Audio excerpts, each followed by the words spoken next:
नमस्ते, मी Govind Gurav generic मेडिसिनमध्ये काम करत आहे.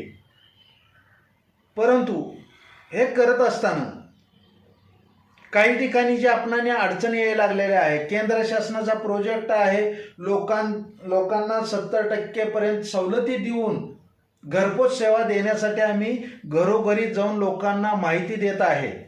परंतु ज्या भागामध्ये जातो त्या भागामध्ये अडचणी भयानक येतात. प्रत्येक मेडिकलवाले MRP मध्ये गोळ्या देतात.